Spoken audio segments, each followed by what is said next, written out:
lift your bed from your behind. Tell the stranger sleeping next to you to get the hell out, you've got things to do. Wednesday morning, the week's half done. Try to sober up, it's time to run. There's only 3 days left working from 9 to 5. Then it's party time. Party time.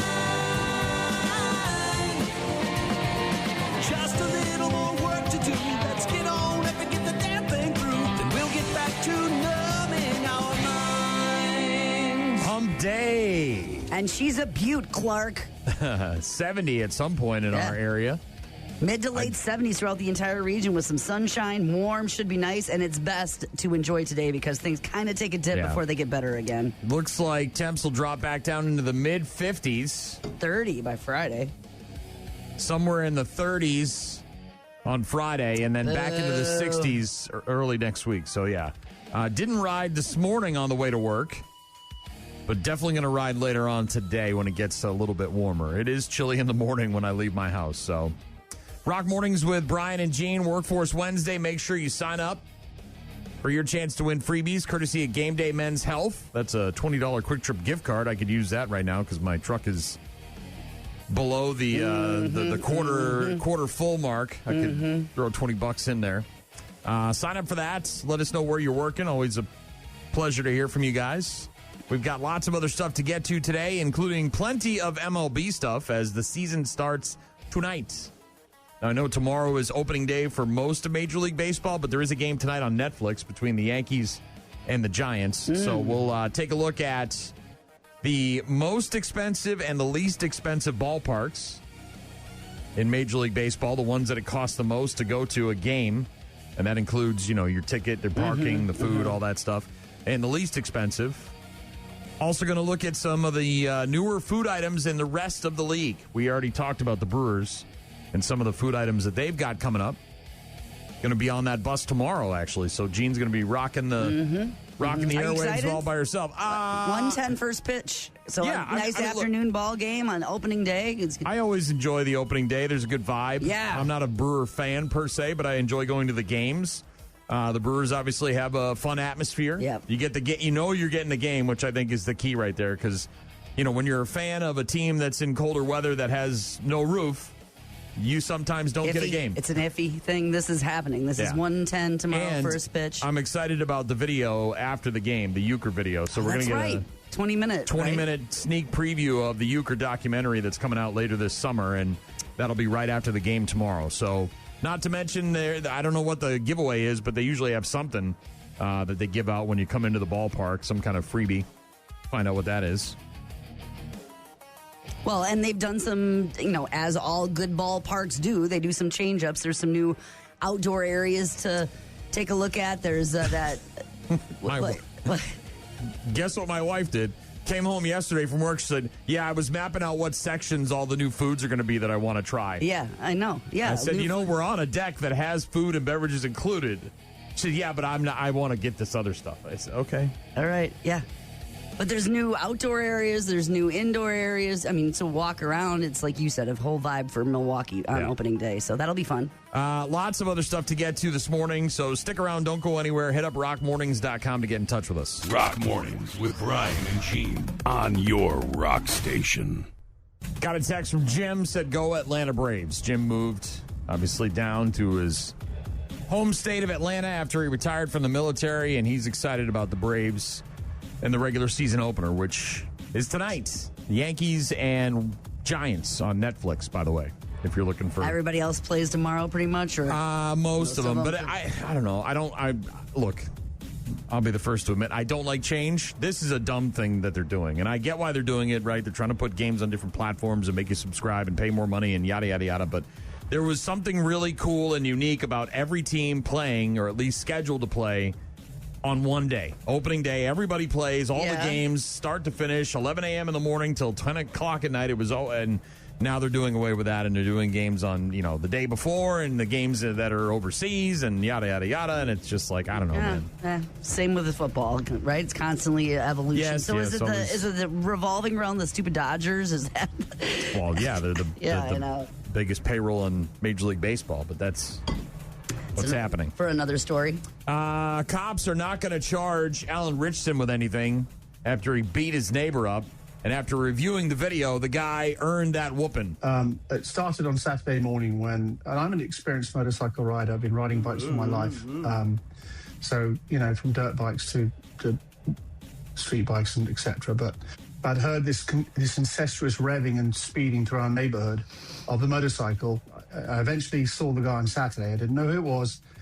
And I sort of flippantly said, "Guy, like he was quite a way." And I said, "Can you just slow it down, please?" And then there are numerous people in my neighborhood who caught all of this on Ring doorbells of him speeding through the neighborhood. And on Sunday, when I was cleaning my bike outside my house, he rode past once, twice, and on the second time, I walked out in front of him and I said, "You've got to stop. Someone's going to get hurt." And it escalated quite quickly from there. Yeah. I did push him because he was coming towards me on his bike. He did it again for a second time. I pushed him a second time. And I think the second time he got off his bike and it kicked the crap out of me. And you can see he hit me in the back of my head. I went to the ground and covered myself. Yeah, and you earned that ass whooping because you jumped in front of the guy's bike while he's riding through the neighborhood. Everybody loves to cry foul. The boy who cried wolf. Oh, I'm a victim. Oh, I had nothing to do with it. Oh, I was trying to be polite and I asked nicely and all these people, blah, blah, blah, blah, blah. But he jumped in front of him? You're a habitual line stepper. Things escalated to the point where, my man got too familiar and I ended up having to whip his ass, man, because, he would step across the line. Habitually. He's a habitual line stepper. So he literally got in front of his bike? Yes, the guy's riding through, and I don't know how fast he was going, but Alan Richardson had one of these, GoPro cameras attached to his helmet, and this idiot steps in front of his motorcycle, could have killed this guy. He had to stop short, and then he's trying to get out of the neighborhood. This guy keeps moving around in front of, I would have kicked the guy's ass too.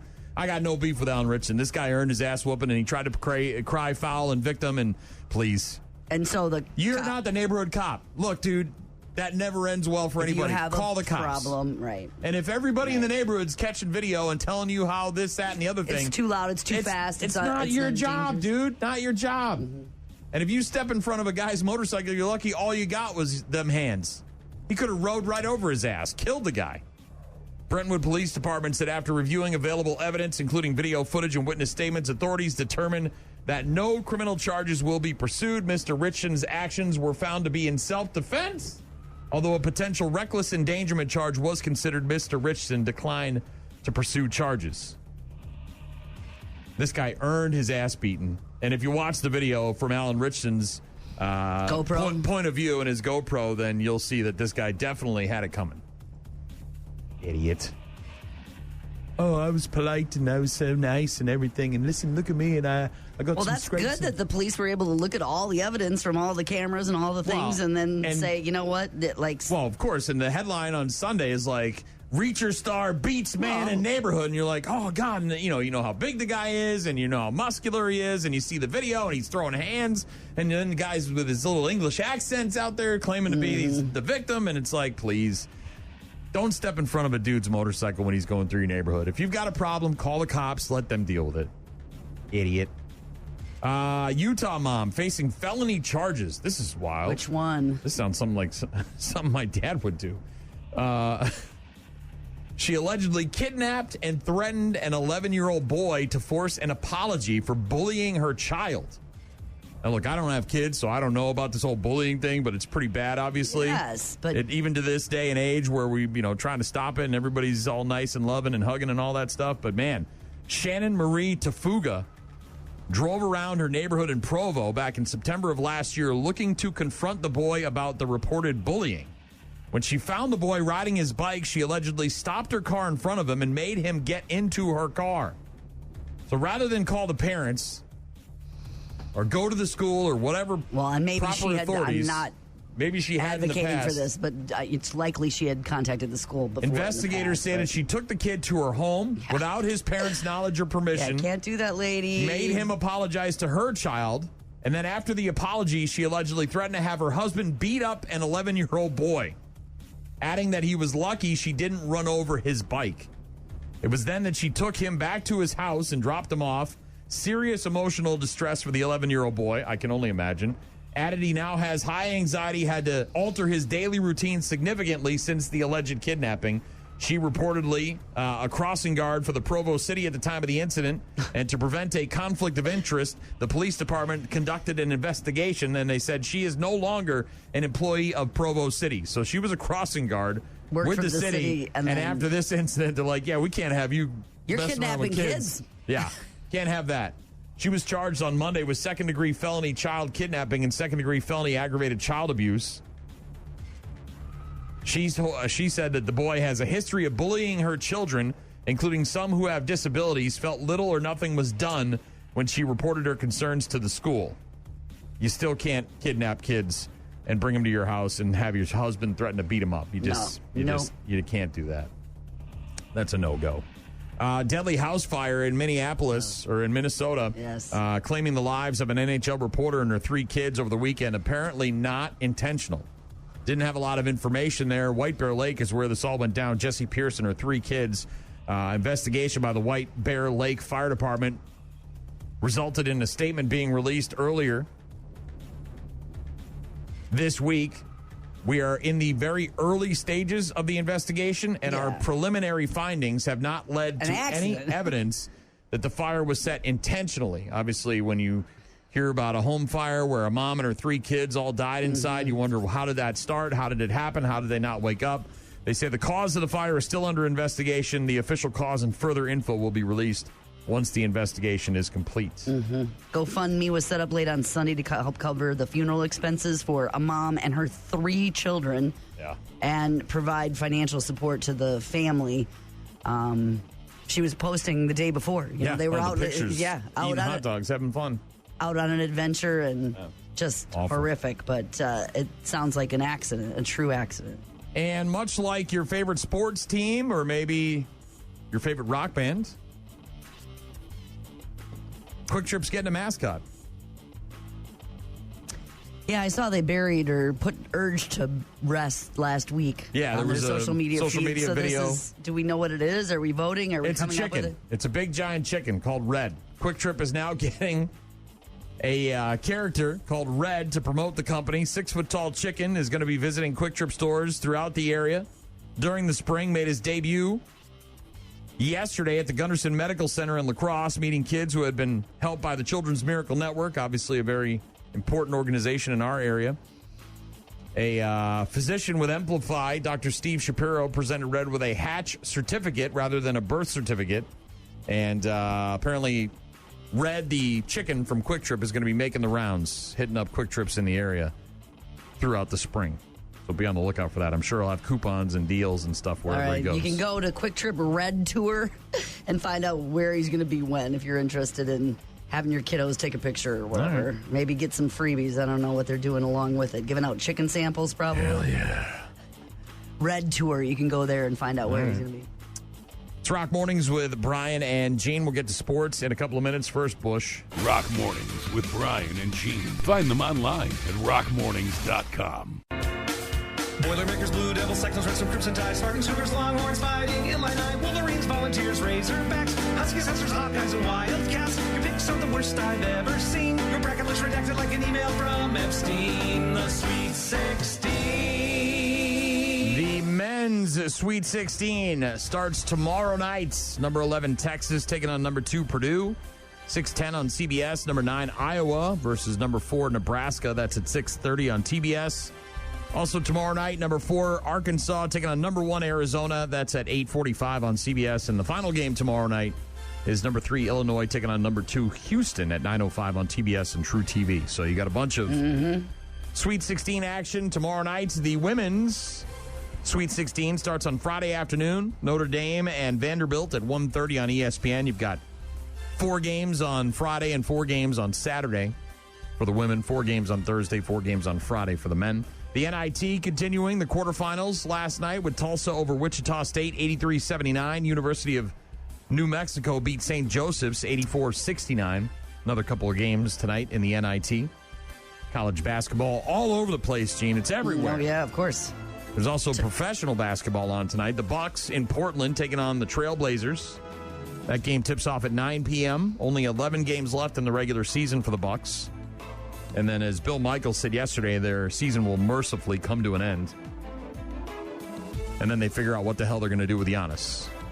Speaking of Giannis, the National Basketball Players Association rebuking the Bucks over their dispute with Giannis, implying that Milwaukee is tanking and damaging the NBA's integrity by wanting to shut down Giannis for the rest of the season. In a statement that was sent to the Bucks and released it to the public yesterday, the Players Association cited the NBA's anti-tanking rules, adding that Giannis is healthy and ready to play. Yet the Bucks are obviously trying to keep him from getting injured again so they can have a higher trade value on him if they're looking to get rid of him in the offseason. And they're not supposed to do that? No, the NBA has part of the... So if you're a bad NBA team and you've got a star and you rest him or you don't let him play, fans who paid money to come see that star are not getting what they bought what they paid for their ticket. I feel like he's played 5 games all season, though. Well, yeah, he certainly has been injured, but now he wants to play. He says he's ready to play, but the Bucks are still holding him out. They've only got 11 games left. The NBA has rules that they've implemented, so over the last couple of years. They're going to make him play. Supposedly. They got rebuked. We'll see if that leads to anything. North Carolina men's basketball coach Hubert Davis fired by the school after the Tar Heels lost to VCU in the first round of the NCAA tournament. School didn't specify the nature of his departure. They called it a change in leadership. He still has nearly $5.5 million of guaranteed money left on his contract, and the school says they would honor the terms of that deal, but you know how these schools are. They're going to try to weasel out of it some way, shape, or form. NCAA men's Frozen Four, by the way, the hockey tournament starts tomorrow as well with Michigan State and UConn. That game kicks off at 12:30 on ESPN2, and then the Badgers take on Dartmouth at 4 o'clock tomorrow afternoon on ESPNU. Major League Baseball regular season tonight. Yankees at the Giants. That game starts at 7 p.m. on Netflix. Yeah, I was just reading about that, too. Obviously, this putting it on Netflix and having it on the #1 streaming platform and having this global audience is what, Major League Baseball wants. Nearly 1 billion viewers for Netflix in more than 190 countries and 50 different languages. And the retired baseball stars doing the emceeing tonight. Supposedly. Barry Bonds and Anthony Rizzo, and the Thing is going to throw out the first pitch. Is that... None of that makes me want to tune in. I want baseball opening day at least on one day. I want to come home or take the day off. I want to grill up some dogs. I want to have a couple of beers and sit in front of my TV and watch baseball from the middle of the morning to the end of the night. More large-scale live viewing events is what their hope is with this kickoff tonight, with this game one night before everyone else's home opener, or opening day, I should say. Yeah. I didn't know Jordan Love was throwing out the pitch tomorrow, huh? Yeah, Jordan Love, obviously The Miz. We got the Euchre documentary. We got the new food stuff. The Brewers also, speaking of where and when you're going to be watching, the Brewers just released some additional information yesterday about a TV package and all that stuff. So if you haven't seen it, I don't have the official statement in front of me, but you can obviously Google that. But people are very concerned about where am I going to be able to watch my team, because the MLB keeps putting it everywhere except for where I want to watch it. Sure. Outdoor plaza. There's a new outdoor plaza to enjoy, as well as an indoor playground and some other kid stuff I saw as well if you're taking the family. Got some bad omens coming up in just a few minutes. Rock Mornings with Brian and Gene on your rock station. Uh-oh. Guess what day it is? Julie. Huh? Julie. Huh? Guess what day it is? Julie. Huh? Julie. Huh? Guess what day it is? Guess what day it is? Guess what day it is? Anybody? Anybody? Guess what day it is? Guess what day it is? Anybody? Anybody? Mike. Huh? What day is it, Mike? Huh? Woo-hoo! Mike. Huh? What day is it, Mike? Huh? Oh, come on. I know you can hear me. Leslie, guess what today is? Leslie, guess what today is? Leslie, guess what today is? Leslie, guess what today is? It's hump day. It's hump day. Hump day! It is, in fact, hump day, and we want to know where you are working. Tell us where you're working for your chance to win freebies from GameDay Men's Health on Highway 16 in La Crosse. Yeah, and those freebies is a $20 Quick Trip gift card, so everybody wants that. Just let us know where you're working. Somebody wins every Wednesday. Do you think it'll be, you can use it at the floating Quick Trip? Well, we heard about the new mascot, the big chicken, Big Red. I've seen several. There was a AI-created image of a floating Quick Trip that has docks and boats, and it's out in the middle of a river and right, or a gas big lake station, or something. Yes, so and people are sharing it that it's going to be a real thing. I feel bad for people because they get fooled by AI, but as much as that will be cool, and it may actually happen sometime in the future, it ain't real, and you're a dupe if you fall for stuff like that. So I was, however, just in Madison. There's a giant Quick Trip that's downtown by Camp Randall that has no gas. You know what I mean? It's because it's a giant store right across the street from Camp Randall because of all the stuff and the supplies and the student housing and everything. But no parking lots no and gas, not a lot of people needing to get gas. No gas, just a store. Television tonight, new episode of The Masked Singer on Fox. It's the semifinals. Also, a new episode of Hollywood Squares tonight on CBS. This week's celebrities include Tony Hawk, Tig Notaro, Chris Redd, Drew Barrymore in the center square, and Triumph, the insult comic dog. Seriously, have you ever talked to a woman without having to give your credit card number? It was Triumph talking to some Star Wars nerds many years ago. Also on streaming platforms today, you've got the streaming premiere of Anaconda on Netflix. This is going to be the adventure of a lifetime. We've dreamed of making this movie ever since we were kids. What does it cost to get this thing made? $2.5 million. We've approved a loan for up to $9,400. Yes. We're going to shoot it indie style. Run and gun. We need a riverboat, a script, a snake handler, and a real snake. Claire, you and I will star in it. I love you, Derek. Kenny, you shoot it. Here we go. Doug, you direct. Action! Put your face right up next to the snake. Anaconda streaming premiere on Netflix today, starring Jack Black and Paul Rudd. But I'll watch Jack Black in about almost anything. It was okay. It was all right. Also, streaming premiere today of Primate on Paramount Plus. There's someone I want you to meet. This is Ben. My hand? He wants to shake my hand? Yeah. Hi, Ben. Our mom rescued him, and now he's part of our family. Ben, happy. He's kind of cute. Yeah, right?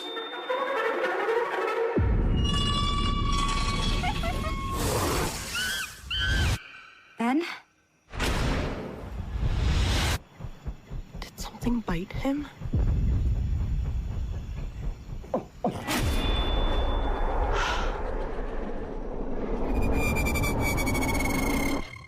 Ben?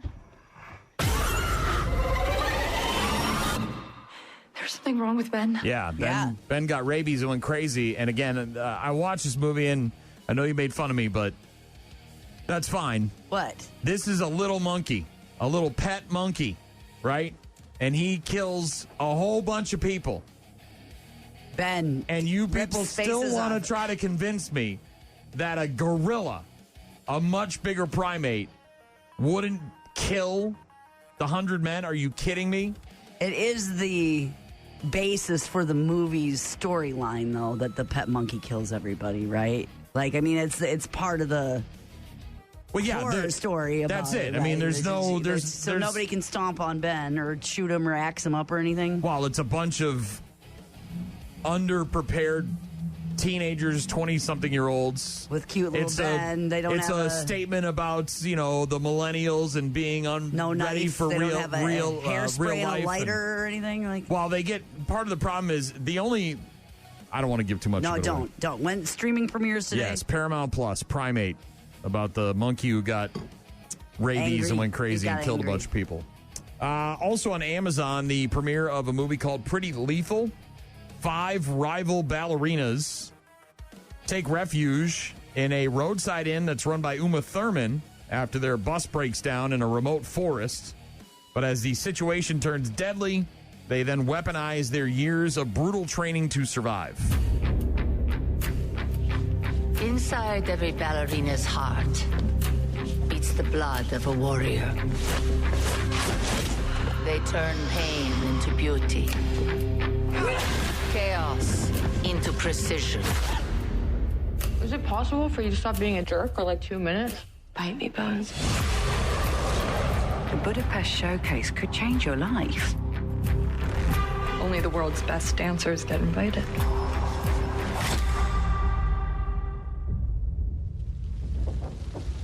Does anyone have any service? No way, this is my kind of place. You have big show, yeah? I used to be a dancer. Years of dedication, pain. But not everyone achieves their dream. Girls, get your things. We need to get out of here. Yeah. This has nothing to do, by the way, with John Wick or ballerina from the world of John Wick. This is a whole different ballerina thing. Pretty Lethal on Amazon today. Okay. What? Is she part of it? Is Uma part of like the... It sounds like Uma, when the ballerinas show up at her house, Uma wants to kill them all. She's the bad guy.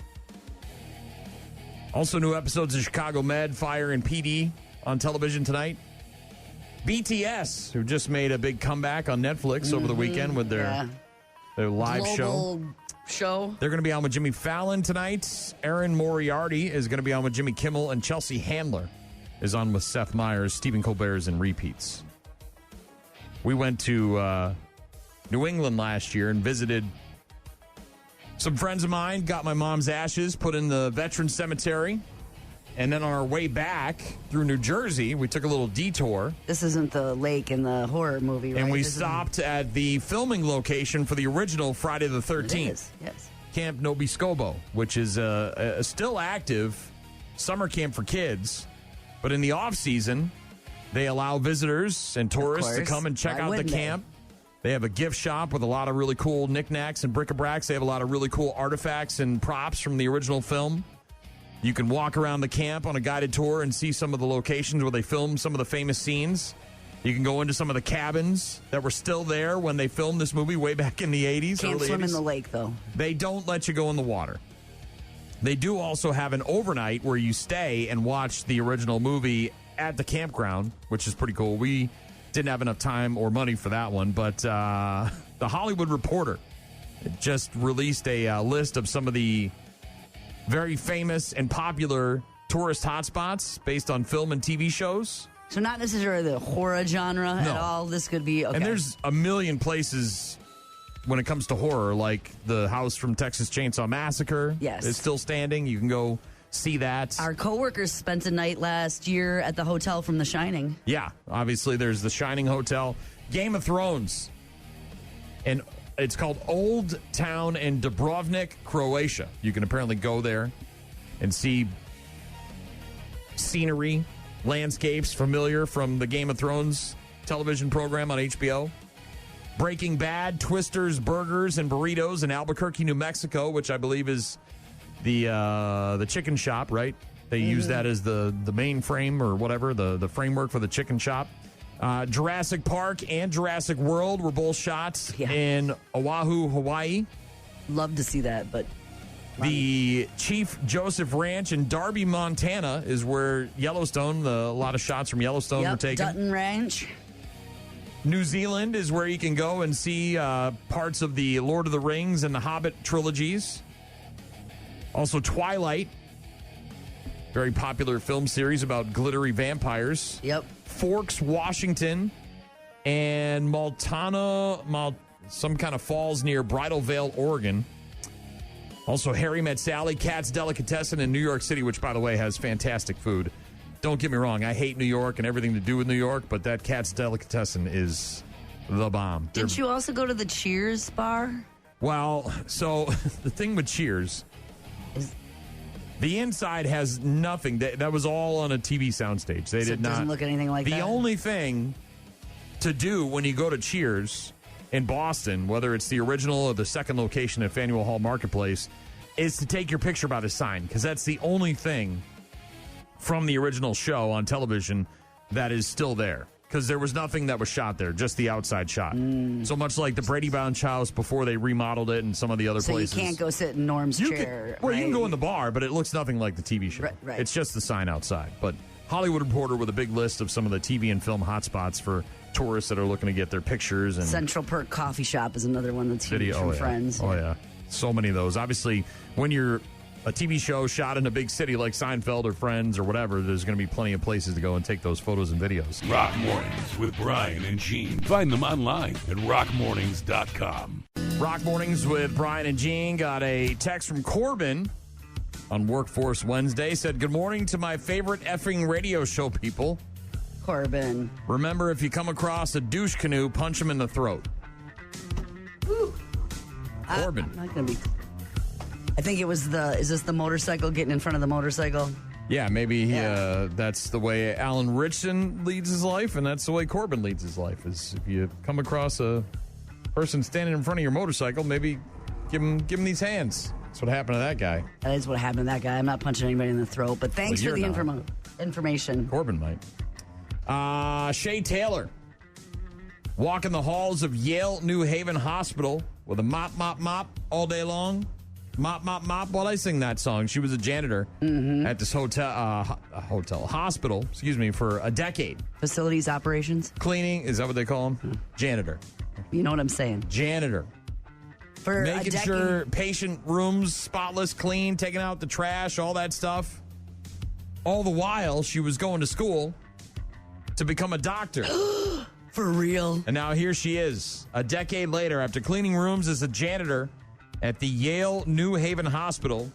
She's heading back down those very same halls as a doctor. I would have never known, starting at 18 as a janitor in the hospital, that I'll be sitting here as a doctor, going back to the same hospital that I was born at. I remember parking and wearing my brown janitor top. I was working full-time and I was in college. My mom got sick when I was in my sophomore year of college. I knew that I wanted to make a change. Whatever that you can think or manifest that you want to do is possible. Little full circle story there. Didn't follow a traditional path. Graduating in the top 10% of her class at Wilbur Cross High School in Connecticut. Had the potential, but didn't have the guidance. Said, I didn't know what I wanted to do. My mom was a single mom. We didn't know anything about financial aid or applications. We were kind of lost. And then she got sick. Her mom got sick. Yeah, at just 18, she needed to earn a living, took a job as a janitor at the hospital. Started as a practical decision, turned into nearly a decade of hard, honest work, cleaning rooms, psych units, offices. And then after a devastating house fire, her mom suffered severe lung damage, began struggling to breathe, and despite repeated hospital visits, couldn't find the cause, even dismissed her symptoms as psychological. Desperate for answers, Shay reached out to someone she never imagined contacting, the hospital's CEO. Look, dude. That's going up the ladder. That's going to the top rung, isn't it? She occasionally cleaned the CEO's office. Remember knew exactly where it was. Oh, yeah. Talked to the CEO and explained her mother's situation and asked for some help. And within days, Mom connected to a new medical team, finally got a diagnosis, vocal cord dysfunction, a very rare condition that had been overlooked. Go figure. Which is a whole nother part of this story, right? Obviously, the glow up, the story is this girl. Yeah, but the reason for part of her motivation was because she wanted better health care, inspired by the terrible experience she had advocating for her mom. Which is the reason why she decided, I'm going to go to school and I'm going to be a voice for people and not overlook their symptoms and dismiss them. She said, if I could be a voice for my mom, maybe I could do this for other patients. Exploring different roles in healthcare, the more she learned, the clearer her goal became. Wanted to be a doctor and an advocate for patients who weren't being heard. And here we are a decade later, graduating from school, getting a residency at the very same hospital where she was just recently patrolling the halls with a trash bucket and a mop. And she says to encouraging, younger people, don't listen when people tell you no. You can do anything when you put your mind to it. Or sick people. If you know something's wrong with you and you don't feel like you're getting heard, go somewhere else. Talk to somebody else. Take it up the ladder. Don't just say, okay, well. And look at the hard work there. You know what I mean? The dedication of. Unbelievable. What an interesting perspective, too. Not only as an advocate for her mother and, working her way through school and everything, but being in the patient's rooms. I can tell you with my mom, and having a clean space was super important for her, right? Yeah. So, not for my mom, who just had a bunch of crap she ordered off of eBay and Amazon come into the room, and the doctors were like, "Hey, look, dude, can you get some of this out of here?" I'm like, "Yeah, I'm trying, man," but she likes to have her stuff. She made relationships with those people, and having a clean space was important. So just think of what she learned just being in the room, was around families and patients and taking care of their space, and how that will make her a better doctor, too. Also, we have hammered this point over the years, the importance of learning CPR. Was there another one? Yeah. Less than a day after he learned, a 9-year-old boy coming to the rescue. We've heard of babysitters. Mm-hmm. Obviously, very important for them to learn those techniques. Friends on a playground. Yeah. 9-year-old boy from Michigan. Real life hero, saving a man's life at church. The boy had just learned CPR that's at school the day beforehand. Church leader collapsing from a cardiac arrest. Boy didn't panic. Started doing chest compressions until somebody got there with a defibrillator that was in the church. Restarting the man's heart. Doctors say the boy's quick thinking helped to save this man's life. I heard a voice in my head telling me to go, so I sprinted over there and it said some pretty good things about me. You got to press down really hard. Then I did CPR on him. I gave him supernatural strength to just roll this man over and start performing CPR, gave him that knowledge because he learned that within 24 hours, used it. It was amazing. Mm-hmm. Logan is a 4th grader from Martin, Michigan. At church in Richland, when one of the leaders, a guy named Tom, collapsed from cardiac arrest. Adults panicking, trying to figure out what to do. Jumping into action, that's what Logan did. Said, I did CPR on him. Demonstrating how he performed chest compressions. Had only learned the hands-on CPR the day before at school. Fresh recall, though. I will give you that. You know what I mean? Well, yeah, the knowledge is right there in the front of his brain. After several minutes, an AED was brought in, used to restart Tom's heart. He has since made a full recovery after undergoing surgery and getting a pacemaker. But thanks to Logan jumping into action and remaining calm, able to help save Tom's life. By the way, his quote was, "The Holy Spirit told me to run over there and help save his life." Ugh. Right? Yeah. Good stuff there. Soundgarden in a couple of minutes. Rockmornings.com to get in touch with us. Rock Mornings with Brian and Gene. Start your day with Rock Mornings.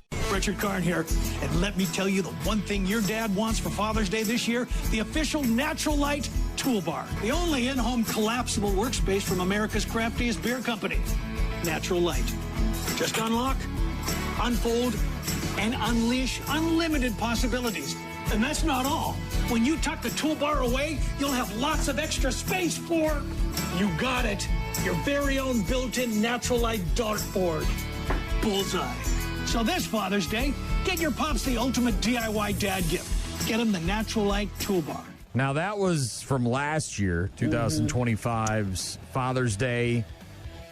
Workbench, dartboard, man cave thing from Natty Lights. A garage-friendly workbench that doubles as a man cave half bar. Jean had to change her underpants when she heard about that because she thought it was the coolest idea.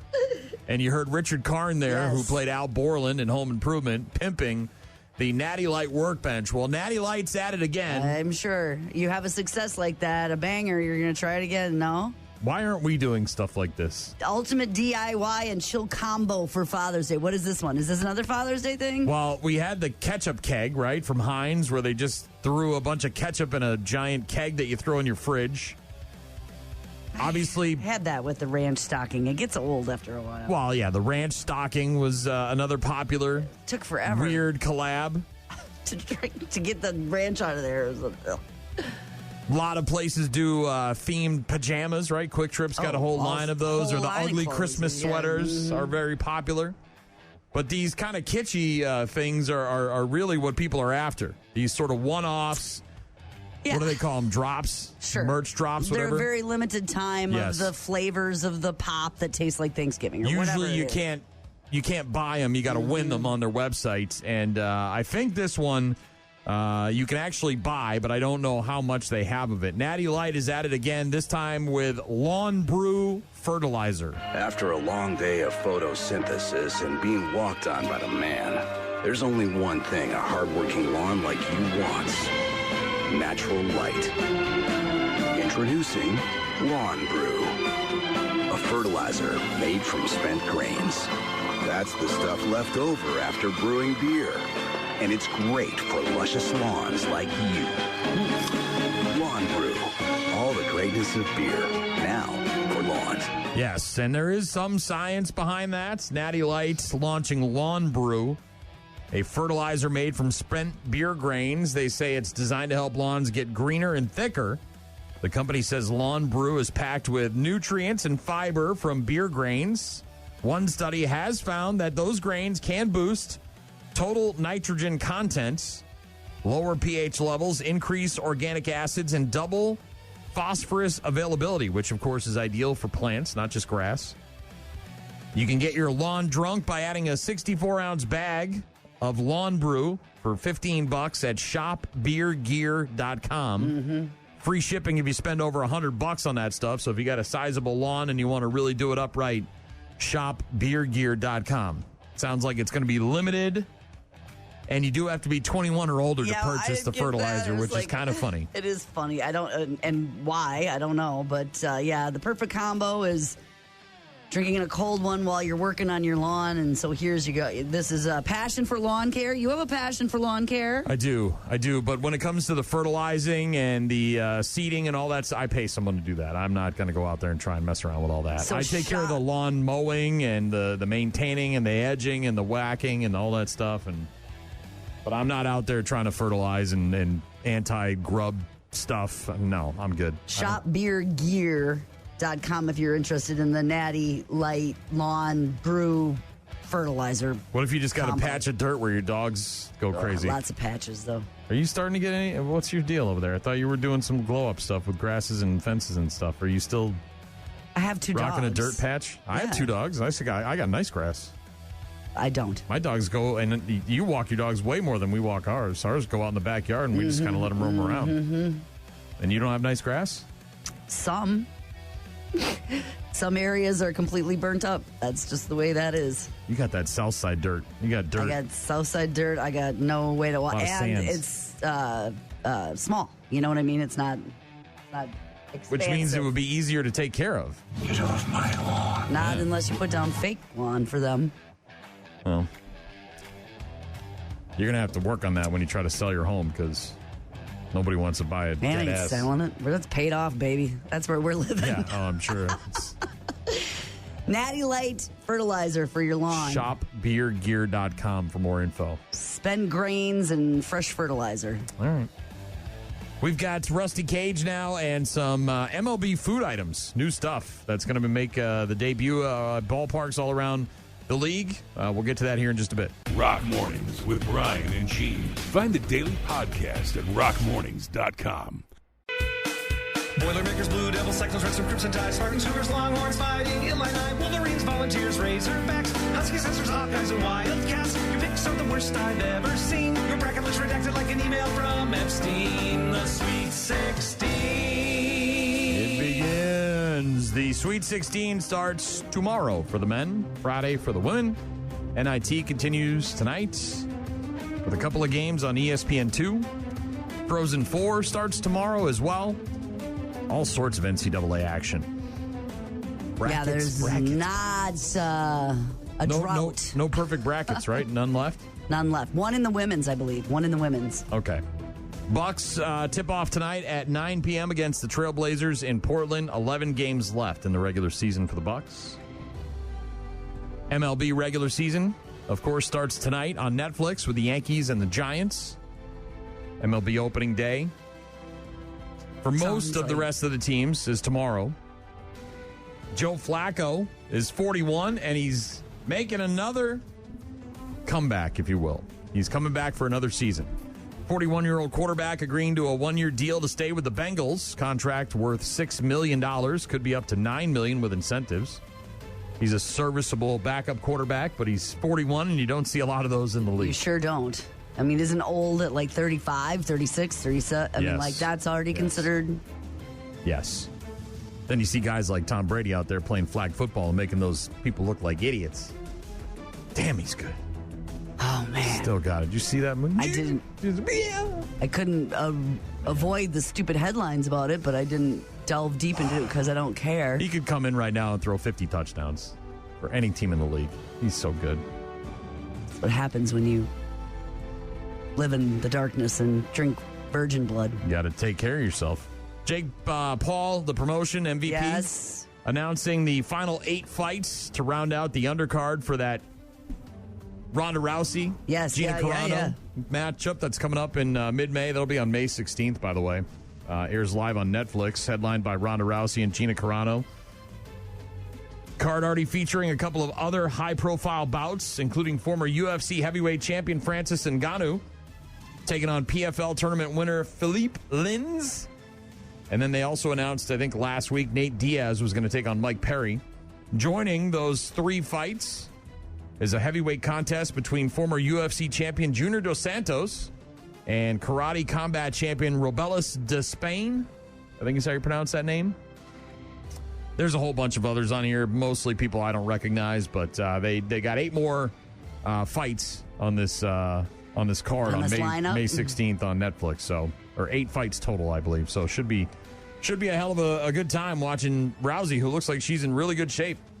I bet. You don't decide to come back and have this big thing, and if you're not ready for it. Don't get me wrong. I find Gina Carano and both Ronda Rousey very attractive, but I am looking forward to watching them beat the crap out of each other. I think everybody is. Isn't that the deal? That's going to be... Selective Hearing Stu shares my feelings, says, oh man, Gina really does it for me. So freaking hot.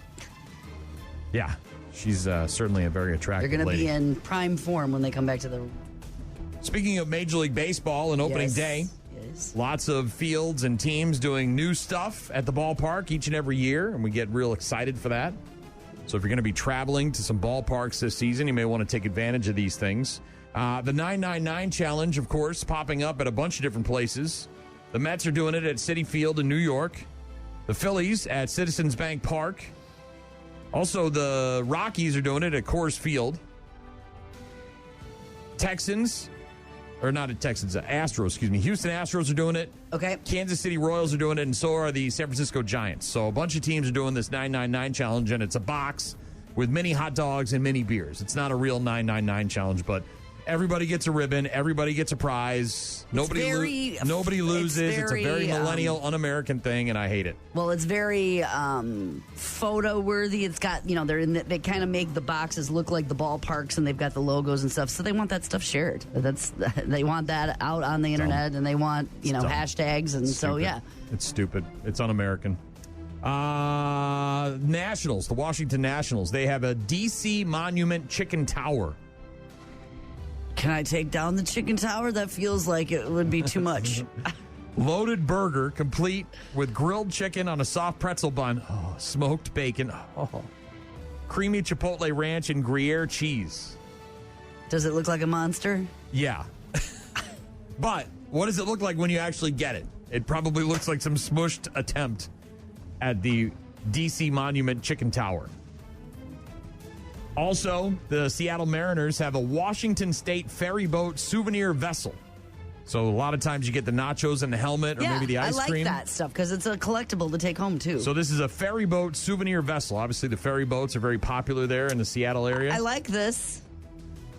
Collectible ferry boat with items such as chicken fingers, crab-topped nachos, crab dips, and fish and chips, all available in the vessel.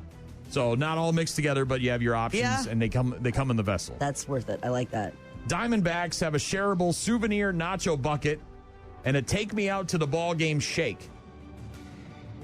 Nachos come in either a 64 or a 128-ounce bucket with barbacoa beef, pork carnitas, Southwest chili, and veggie fajitas. The shake, by the way, the Arizona Diamondbacks, their take-me-out-to-the-ball-game shake. This thing looks like a dentist dream, a wet dream for a dentist because it looks like a cavity in a bucket, man. This thing... What is it?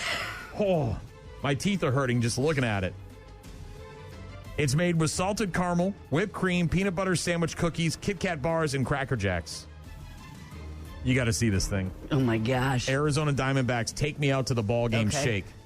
Chicago White Sox, who the Brew Crew tip off against tomorrow at Miller Park. But at their home stadium, the White Sox have turkey in the slaw, which is a loaded sandwich on challah bread, house-roasted turkey, applewood and smoked bacon, sharp cheddar cheese, Louis dressing, and Miss Levi's coleslaw. All right. Doesn't seem overwhelming. Seems like a reasonable... Yeah, it's okay. The Astros have a brisket donut. I'm not a fan of these donut sandwiches. You either want sweet or savory. You don't want the combo? I like a bun. I like a regular bun. Or a pretzel bun or... This dish, the brisket donut, is fried biscuit donuts with barbecue sauce and creamy mac and cheese on top of the brisket.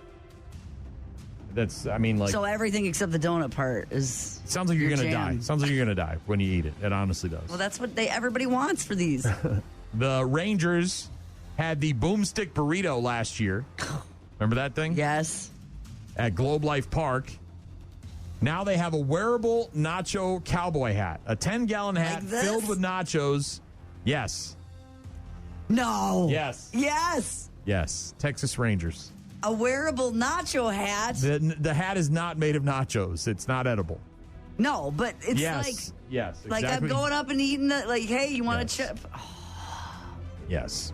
Dodgers, of course, have something very strange for all those weird people that live in California. A watermelon habanero margarita. Tequila drink shaken with fresh lime juice and house watermelon habanero mix served in a souvenir cooler cup with the tahine dusted rim. Look at that. I pronounced it correctly. All you people that want to correct me. The Miami Marlins have something called a machete, a behemoth at Lone Depot Park featuring a 2-foot homemade flour tortilla griddled on the flat top with melted mozzarella and some other cheeses, house marinated carne asada, a pepper sauce, salsa verde, and cilantro. That does not sound fun. The Brewers have the chicken ice cream, which we talked about, the fried chicken drumstick with a chocolate core coated in butterscotch and caramelized cornflakes. The Red Sox, by the way, also have lobster poutine on the menu at Fenway this year. You think you're interested in that? Look, would I try it? Of course. I don't appreciate the pandering to people who think that everyone talks and sounds like that from New England. They do the LOBSTAH. It's a little boat with the nachos. And it comes in a little paper boat. boat that looks like a Boston whaler and yada, yada, yada. I don't know. I got to say, the nacho hat is the most interesting for me because it's like Despicable Me, too, where he's wearing the nacho hat at the restaurant. Lots of new items available at MLB parks all around the country. Obviously, if you're going to be going somewhere, you may want to... Shareable. A lot of these look shareable. You know what I mean? Man, your communism just can't stop shining at that through. Thing. You're like I eat couldn't that? eat. Yes, I could. There's no frame of reference. That could be only. It says 2 feet, but honestly, I mean, Subway said foot long, and you were getting 11 inches. You know. You know. Yeah, that's. Well, you wouldn't share the nachos in the ferry boat? God, what is it with you and sharing? You're obsessed with sharing. Make me sick. Well, then you could have lots of different. This thing. What is this? Heavy hitter dog? Ugh. Shorty, Florida man, said MLB glad spring training is finally done when they have games down here. What a traffic nightmare. But yeah, really? He lives in Florida, so that's where a lot of spring training is. I hear you. Relax there, dude. It's 2 months. Rock Mornings with Brian and Gene. Hit us up online at rockmornings.com. Rock Mornings with Brian and Gene. Weekdays, 6 to 9. Why were you here so early? It's a special day. Yeah, do tell. It's waffles. Yeah, what about them? They've got Worldwide. Today is International Waffle Day. Ooh, waffles. It is a breakfast treat, and it has its own day. International Waffle Day. International Waffle Day. It's a holiday that first began in Sweden to mark the beginning of spring. Let there be waffles. Okay, it's showtime. It's an interesting way to mark the beginning of spring by having a waffle day. International Waffle Day. Also, National Medal of Honor Day and National Tolkien Day. J.R.R. Tolkien. Come on, Mr. Frodo. I can't carry it for you. But I can carry you. I can carry you. Oh. Come on. Yeah. International Waffle Day. No? Yeah, they're all right. I mean, I prefer them to pancakes, but... Oh, they're superior than pancakes. You've got the nooks and crannies. More challenging to make at home, for sure. Yeah, if you have a waffle maker. Yeah, and then you got to get the batter, and it's got to be real fluffy and all of that. So, yeah, pancakes are way easier. But given the choice, I would take waffles over pancakes. Unless, of course, you're putting the my Eggo in the toaster, and then it's real fast and easy. Yeah. And out the door. Man, I ate those things like they were Yes. going out of style when I was a kid. It wasn't even, the waffle was just a way to get the syrup and the butter in my system. Honestly. I mean, it's the same with the sandwich. How do I get more mayo? I don't know. I'll just make another sandwich. Right? Like, yeah, the meat and the tomato and the cheese and all, that's nice, but mayo, mustard, like the waffle's like, okay, but syrup, butter. I liked them a little brown, you know what I mean, in the I didn't toaster. care. As long as they weren't frozen. Didn't matter to me. As long as they were not I liked them a little crispy, a little brown on the edges, a little crispy. Yeah. Wasn't all that concerned. There is a new, well, maybe not new, but there's a way to sleep that apparently is better than others. The Scandinavian Method. Have you heard of this? I have not. Okay. If you're splitting it up this much, why wouldn't you just get two separate beds? If you have this much of a problem with the person in your space, is that what this is about? Right. Like, I don't know why we have to conform to social norms, societal norms, right? Societal norms tell us that you get married or you're in a serious relationship, you sleep in the same bed. Okay, so this is get a different room? Is that what this is? No, the Scandinavian Sleep Method is you do the same bed, but you have different blankets. Because of different heat temperatures Right. people want to be at? Is that what it's... Right. So my wife and I sleep in the same bed. We have, a master bed, and we have two spare bedrooms. And if the dogs are restless or my wife can't fall asleep or I'm snoring or if I'm uncomfortable or whatever, we can get up and go sleep in one of those beds. But for the most part, we try to sleep in the same bed. Interesting. This is telling me a little bit about our trip last year, because every bed that we were in didn't have a sheet and and then it had these two, like comforters that would be individual, so they would... The Scandinavian Sleep Method is two people, one bed, two blankets. But are you using the same sheet or no sheets? No, instead of the top sheet, no top sheets, still bottom sheet. That's out. I'm out the window with that. You got to have a top sheet. So separate duvets or blankets instead of one and off and eliminating the top sheet, so you're not pulling it one way or if you're pulling on it the another. couch and you're doing a nap or whatever and you just have a blanket, that's one thing. But if you're in the bed, you got to have a top sheet. Prevents blanket hogging, allows partners to select the bedding, like if she's cold and you're hot. Or and a heavy blanket, right? The weighted blanket versus the unweighted. Uh-huh. Yeah, I mean, I sleep with a blanket, but I certainly could use less blanket. Right, a thinner one maybe? Yeah, something not so warm. Like when we go to the hotel room, we get two beds. It's ideal. They come like that usually. Right? Well, yeah, but you can also choose a king, but we realize it's easier for us to both sleep if we have separate beds, and I'm near the air conditioner, so I get most of the cold air. So this is no middle of the night tug of war for covers. That does happen in my house. Yeah. Places like Norway, Sweden, Denmark, most couples don't share a blanket. They call it the Scandinavian Sleep Method, and it's not necessarily new, but it's gaining in popularity as couples figure out that, hey, I like to sleep too. Mm-hmm. And at that point, why don't you just throw societal norms out the window and just get two separate beds? You know what I mean? Well, that is interesting because this does explain why we ran into this so much when we were traveling. Because there was no top sheet in any of the hotels we stayed at, and it was separate duvets. I'd stop at a Walmart and get a sheet. I'd be like, separate comforters on either side. So, and apparently less disruptions if someone's entering or exiting at different times. Right, you're going to bed before she is. She's coming in later. You're leaving in the morning before she wakes up. Less disturbances. I would say 80% of the time. And this is all the time, not just on weekends or on the weekdays. 80% of the time, my wife is sleeping in another room when I get up in the morning.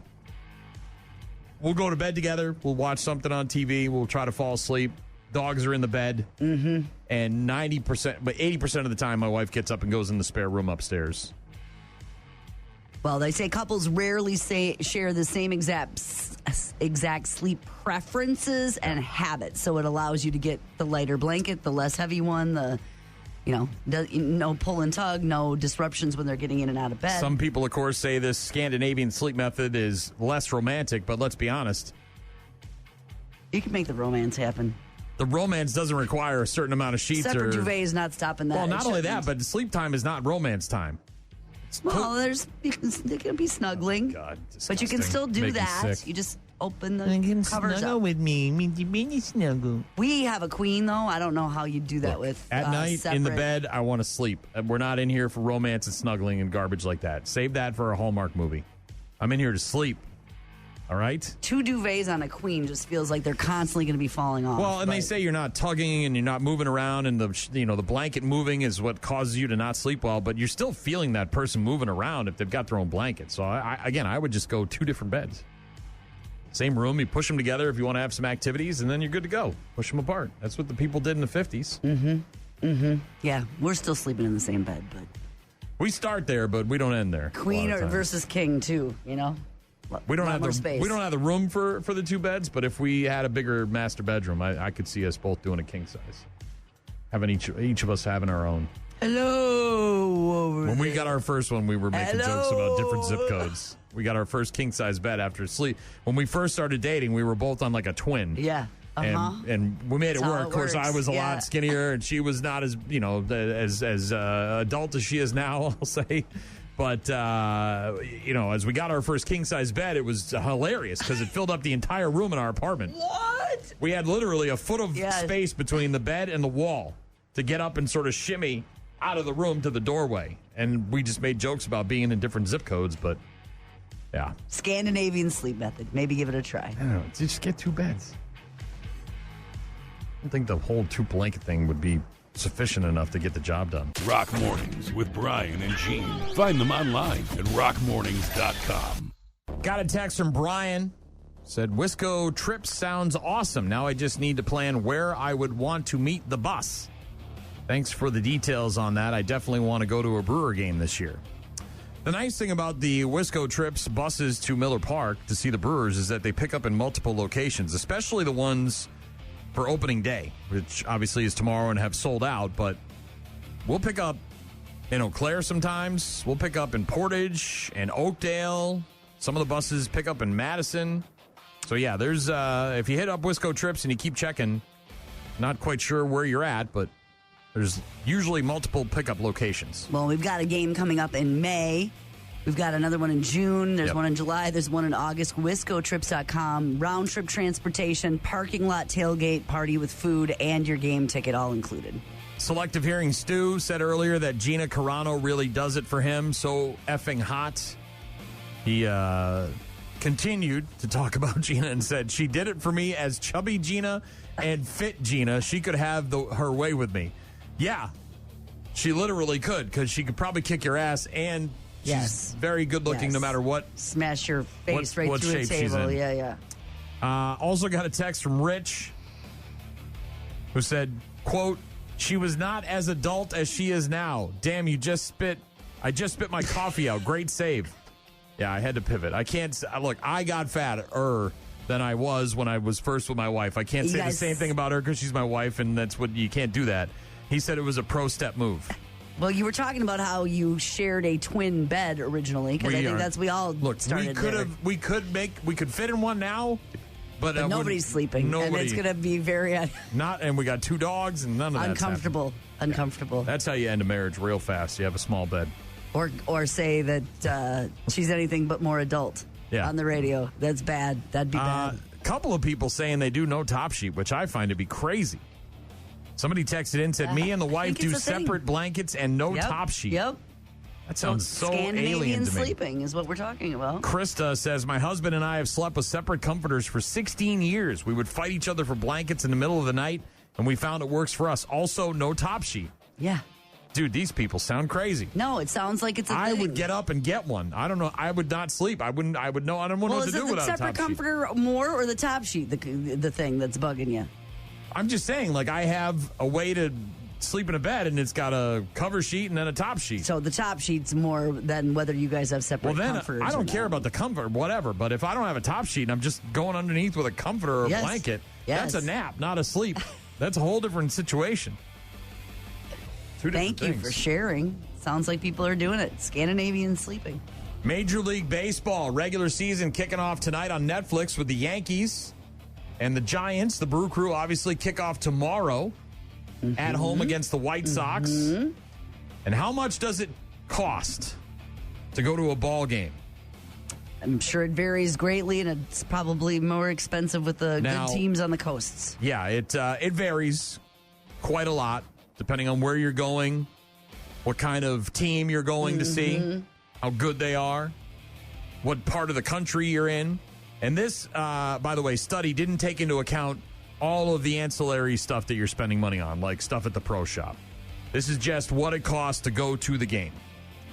New report found that the average cost of an MLB game for a family of 4 in 2026 is only $225.90. And that obviously takes into account that you're not stopping at the pro shop for baseballs and gloves and stuffed animals and jerseys and hoodies and all that other crap that costs a real lot of money. If you want to look good and not be bummy, yo, you better give me that money.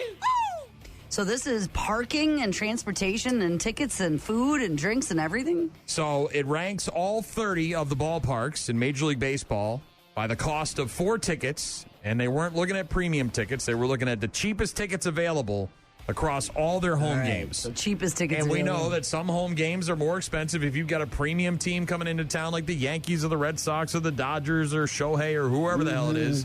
Some of those tickets are going to cost more. So these are the cheapest available average tickets across all of the home games for the teams they looked at.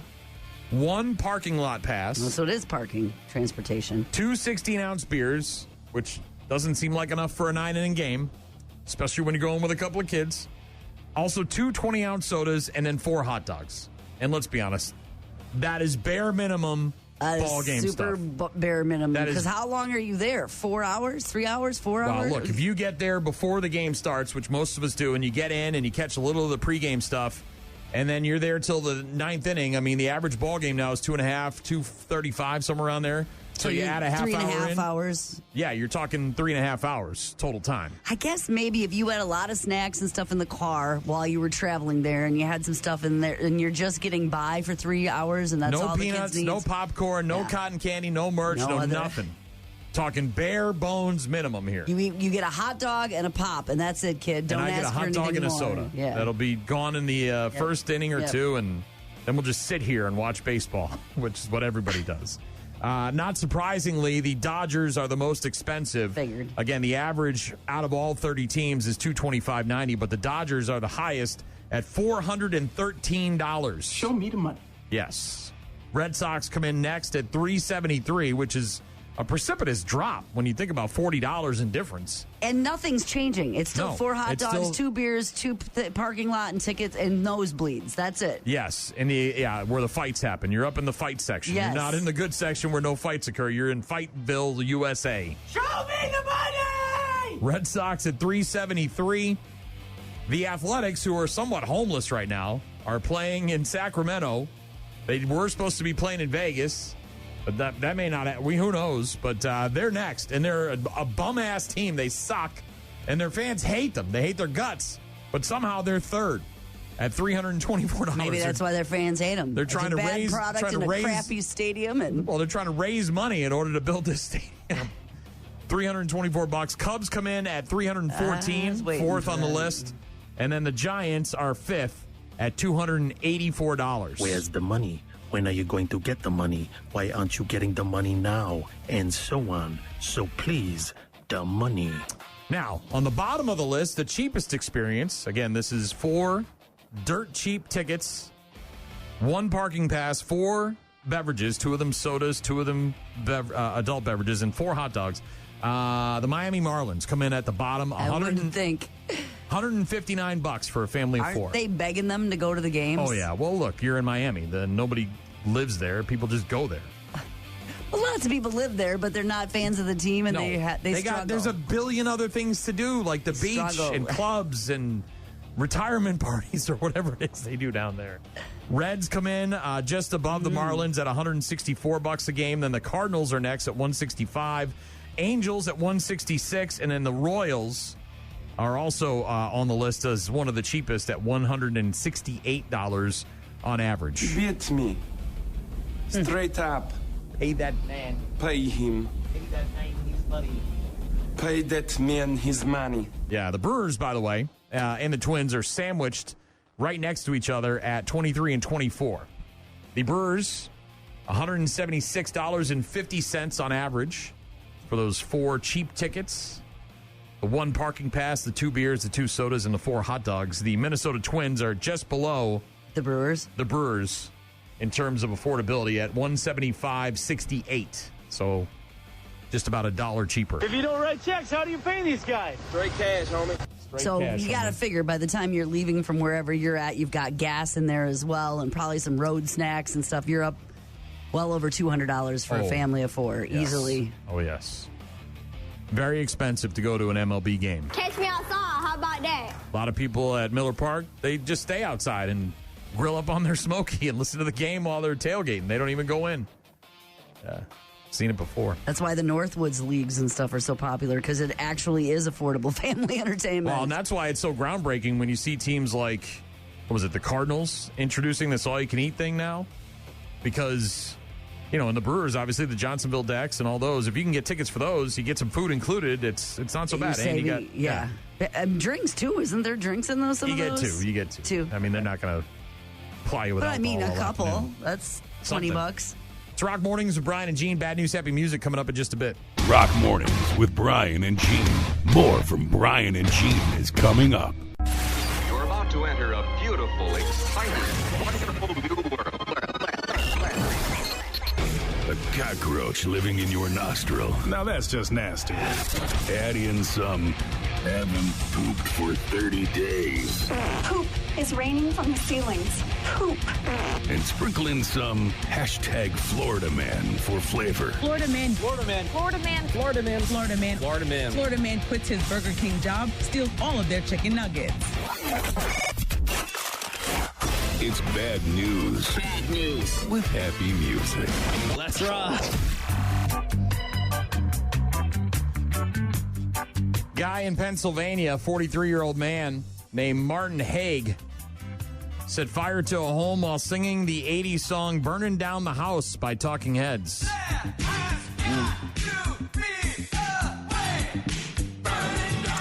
So you're saying it's intentional? Sounds that way. When the firefighters got to the scene, he reportedly tried to stop them from going in and putting out the fire. There were 3 people inside the home, by the way. They were able to get out. One of them was treated for minor smoke inhalation. Sounds like they're going to be fine. Police asked this guy why he did it, and he said he was having a bad day. Tried to put a chair inside the fireplace. They asked him why he thought that would be a good idea, and he said because it was dirty. I think there's probably some stuff going on upstairs with Martin. Yeah! Look what I have created! I have made fire! He's being held on multiple charges, $1 million bond. He did have the song in his brain, though. I mean, it was like a little worm up there. Allegedly set fire to the house while singing the popular 80s song Burning Down the House. Then accused of standing in the doorway of the home, trying to prevent responding firefighters from entering. He was reportedly the only one awake at the time of the fire. Officials noted that the 3 other residents able to escape smoke inhalation. Sounds like he had a bad day. Not quite sure if he lives there. Knows the people. Yeah. Was just some guy off the street. Saw their behavior and decided to do something about it. Something like that. Okay. I set the building on fire. Yeah. And that's what he did, Martin, allegedly. Moving on. This is in Ohio. A 37-year-old mom is in the running now for Mother of the Year award. And I will say that even though I disagree with what she did, at least she didn't lock her kids in a storage locker with a bucket for a toilet. This mom just left her kids in the car while she went in to gamble. All 7 of them. A 37-year-old mother in Ohio arrested last week after she allegedly left 7 kids. One of them was an infant, by the way. Just in her car while she pulled up to the slots? Is that what you're saying? Locked inside the car while she went into an internet cafe to gamble. So needed the free Wi-Fi? Do they have a gambling machine at the internet cafe? Like a little spooky spin action? Raquel Roniquel Hicks, taken into custody, charged with 7 counts of endangering children by creating a substantial risk to health or safety. Packed her 7 kids into the car, drove to Luna's Internet Cafe. That takes a long time to get 7 kids packed into a car, by the way. 11, well, not if you don't care and you're going to lock them in there without any sort of regard for their safety. I mean, if we're like, okay, we're all leaving, we're all going to Luna's Cafe, you guys are going to be in the, you got to get out, get in the car. A 15-year-old, a 13-year-old, a 10-year-old, a 6-year-old, a 2-year-old, a 1-year-old, an 11-month-old. How long? Complaint states that she created a substantial risk. How long? Look at you trying to... Look at you trying to defend. Look at you trying to defend this criminal. You're defending criminals. Criminals who leave their children in their cars. I know. While they go inside and gamble. I can go in and gamble and leave the dogs in their kennels. That's allowed. You can't leave your kids in the car and go in and gamble. You just can't do it. Allegedly did not have any car seats installed in the vehicle there either. You go. That's where the real problem is. Because she could have left all those kids at home with a 15-year-old in charge and been fine. Once she got to Luna's, did knowingly leave the children in the car, proceed to gamble at the listed location, the kids unsupervised and at risk. Following her arrest, she was booked into the Lucas County Correction Center. Yeah, sounds like there's other problems there. She pleaded not guilty to all 7 charges. The judge released her on her own recognizance, has to wear a GPS tracking device. The court also found that Hicks was indigent, appointed a public defender to represent her case, not immediately clear when she was scheduled to make her next. How about stop having kids? Yeah, for that. How about that? How about we get you some prophylactics? Maybe stop using those kids to get money from the government to go gamble. How about that? Maybe? No? Can we not say those things? Car seat should have car seats. Got to have car seats. What are we doing? The little ones, the babies. Just keep popping them out. Going to the gambling casino. A 15-year-old's almost old enough to drive them back home again. again. Does that sound like a kid who's responsible enough to take care of 6 other kids? Sounds like their life is hell. And this lady's not doing anything to make it any better. Human garbage. Unbelievable. Did you hear about this mom near Kansas City? I doubt it. I don't know. Maybe. Recently went to a discount store, so like a dollar store? Like an Ollie's? Is an Ollie's like a... Yeah, Big Lots, something like that. And bought a Barbie doll off the shelf for her kid. Probably not quote a Barbie, but yes. Well, they refer to it as a Barbie, and when you see the picture of this thing in the news story, it's a Barbie. It may be a Chinese version of a Barbie or whatever. Knockoff Barbie? But it says Barbie on the box, and it looks like a Barbie. Got home, found some fentanyl inside the box with the Barbie. Her and her husband opening up the package. When he opened it up, he saw a little bit of white powder burst out of the package. She said it was like poof in the car, and we were like, what is that? Police. Oh my gosh, that's so dangerous. Police later confirming that fentanyl had been taped inside the back of not one, but several of the doll packages from the Barbie at the discount store. They didn't mess with the dolls themselves, but the packaging had been used to hide the drug inside. Now, if you know anything about drugs. Well, and the kids, what if they're opening in order to avoid the cops, what a lot of times they'll do, instead of having a hand-to-hand transaction or on the street or in an alleyway, they will go in the store, hide the drugs somewhere, like behind a toilet or whatever, and tell the person that wants to buy the drugs, that's where it is, you go get it. And that's apparently what was going on here. I'm here to tell you about drugs and alcohol and why they're bad, okay? Yeah, but deadly. Yeah, deadly. That can be deadly. Mom said it was terrifying, thinking that a child could have opened up the box instead. Authorities say 5 Barbies were affected, and now all of them have been recovered. Luckily, no injuries were reported. She's glamorous. She's mysterious. She's possibly under federal investigation. Introducing Drug Mule Barbie. Wow. Why are Barbie's eyes so wide? That's her wired and alert look. She's been up for days. Dress her in her signature outfits. Airport hoodie chic or nothing to declare yoga pants. Hey, what's this powder? Nobody knows. That's part of the fun. Oh, I love drug mule Barbie? Drug mule Barbie. She's not just traveling. She's carrying something. Yeah, part of a drug smuggling operation, likely, is what they're saying, because they hollowed out the back and replaced it with this plastic. It was enough to kill my whole family. Yeah. Ugh. Yeah. And by the way, the mom had lost her brother to a opioid fentanyl overdose 3 years ago. So add insult to injury there. How many times did you have to take your driver's exam before you got your license? Twice. You failed the first time? What got you? Parallel parking. God. Which seems unnecessary. Doesn't surprise me. To be a driver. Just don't. It's not anymore. They're not even, I don't even think they're teaching it anymore, right? They just say, they do. They have you practice it and everything. But it's not on the test, right? It's not a part of the test. Is that the deal?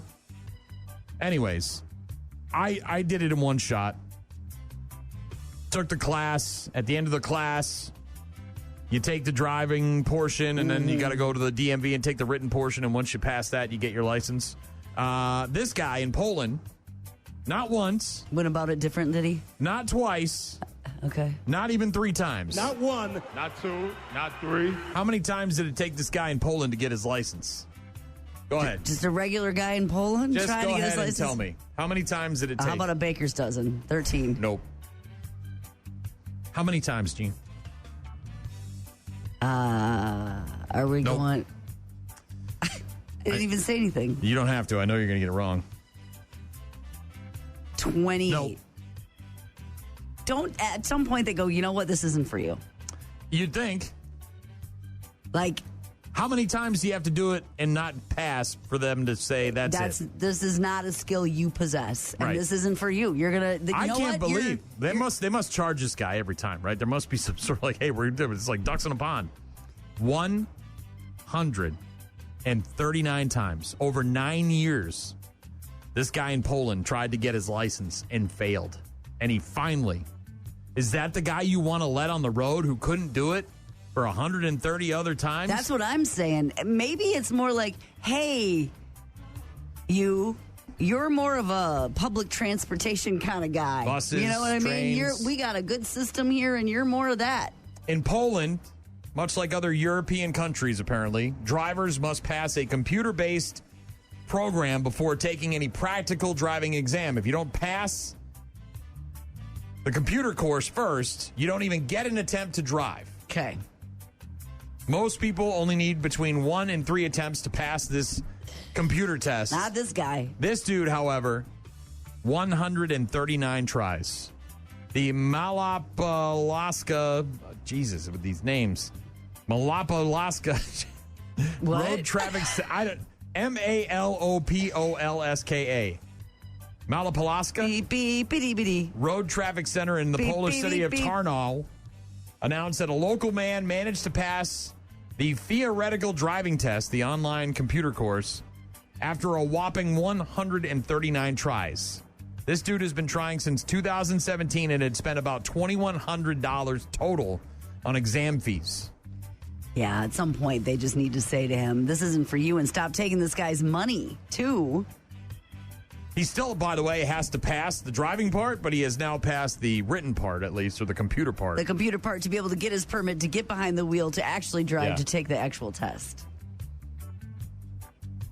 While that may seem high, it's apparently not the record. Polish media reported that a driver from another city in Poland needed 17 years and 163 attempts. Maybe we need to look at this Polish computer test for driving, and there's something wrong there. A lot of people, if you've got dyslexia or you've got some kind of learning issue and you read questions, they can be confusing. Which is the best way to not take a left-hand turn, right? Like where they throw a word in there and it's a monkey in the wrench. How many times do you have to fail, though, before you're like, okay, what's going on here? I would You say know what I mean? I would say 25, and we'll just say, look, dude, it's been nice knowing you, but this is it. You got this is the last chance. I'm a bus guy. I'm a train bus guy. Lifetime bus pass. We'll take care of it. It's on us. You can ride the bus whenever and wherever you got to go, but driving, we don't want you on the road, bro. This is not a thing for you. You got to take away that right. You can't let this guy 9 years. Or, like, are they going, hey, is there something wrong here? How can I be failing 87, 97 times? I can't be, right? Like, was it a one question test where if you get it wrong? Like, I mean, like, seriously, how do you fail that many times? Well, and the question's got to be coming back around when you're taking that many times. So it's just phrased in a different way. I don't think the laws are changing that often, right? 139 times, Gene. 17 years, something like that? Yes. That's a lot. It's crazy. Bad news with happy music on Rock Mornings with Brian and Gene. We've got our daily check-ins coming up next. Rock Mornings with Brian and Gene. Find them online at rockmornings.com. Call. Hello. Email. I tried emailing you. Text. So many ways to check in with us. Check. We rely on you guys for traffic updates, requests, and all sorts of other stuff. Check this out. Rockmornings.com is the website where you can find all of our contact info. You can listen to the program live on the website. You can check out our daily podcast as well. Any of our interviews, like the one we did with Mr. Skin earlier this week. Rockmornings.com.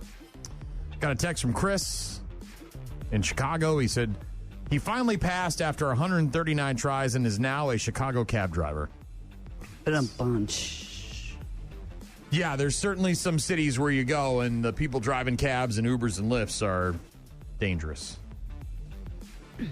Roxy from the 715 said maybe there's some at the new Ollie's here in La Crosse. There's a line waiting for it to open. Yeah, today's the grand opening, and I'm sure they've got some sort of prize or gift or something for the first umpteen people through the door. But I know they had a soft open at the Ollie's in La Crosse, which used to be Big Lots, like last weekend. But today's the big grand opening celebration. Our friend Alexis from Montreal, texting us. Been a while. We haven't heard from Alexis since mid-February. Remember Alexis was moving? I do remember. Said, been a busy month. Hello, guys. How are you today? This is Alexis from Montreal. Just wanted to say hi to you guys. I'm alone working today, so I wanted to text my friends. I hope you have an amazing rest of the day. Thanks, Alexis. Good to hear from you. Yeah, always good to hear from you. Texts, voicemails, photos, videos. Got a text from Jeremy who said, I just found out today that Chuck Norris didn't die. The rest of us did, but most of us haven't realized it yet. Right, we're in a dream sequence or something, yeah. Chuck Norris jokes. Yeah. I saw several people, we shared a meme about Chuck Norris fighting Jake Paul, and several people didn't know the story behind the Jake Paul memes, and very upset about us making fun of Chuck Norris after his death. The joke kind of went over your head there. Brian says the Brew Crew trips sound awesome. Need to plan where I would meet the bus. Thanks for the details on that. Definitely want to go to a Brewer game this year. WiscoTrips.com to find out all the information about those trips to Milwaukee. Also, our Nashville bus trip with Office Cora.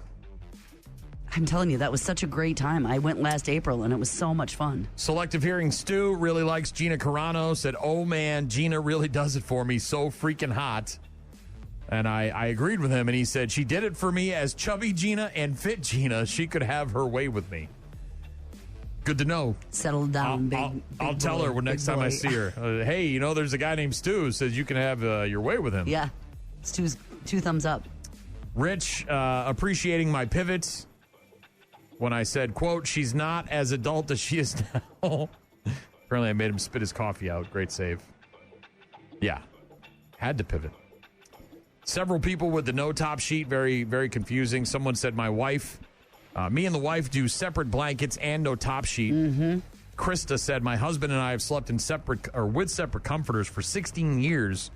We would fight each other for blankets in the middle of the night, and we found out it works for us. Also, no top sheet. Yeah, I'm thinking there's something here, actually. I'm thinking about this.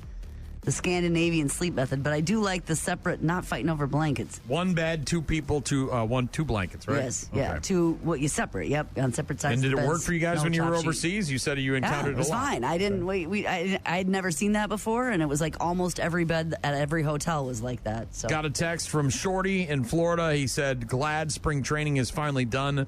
When they have games down here, what a traffic nightmare. Yeah. Well, real games start tonight. Yep. Jim texting from Georgia said, go Atlanta Braves. They start on Friday. Thank you very much for all the texts. Workforce Wednesday. Thanks for letting us know where you're working. Every Wednesday, a $20 Quick Trip gift card thanks to GameDay Men's Health here in La Crosse. And we heard from, looks like Nick at Ship Shape. We also heard from somebody taking care of the grounds at Fort McCoy, someone at Walmart. Heather, I believe. Thanks for letting us know. Quick Trip was Troy Dahl in Winona. We've got a pilot listening named Derek. Thanks for listening. Working the weekend shift, so I get 4 days off during the week. But winner today for Workforce Wednesday is actually Troy, who is hauling fuel.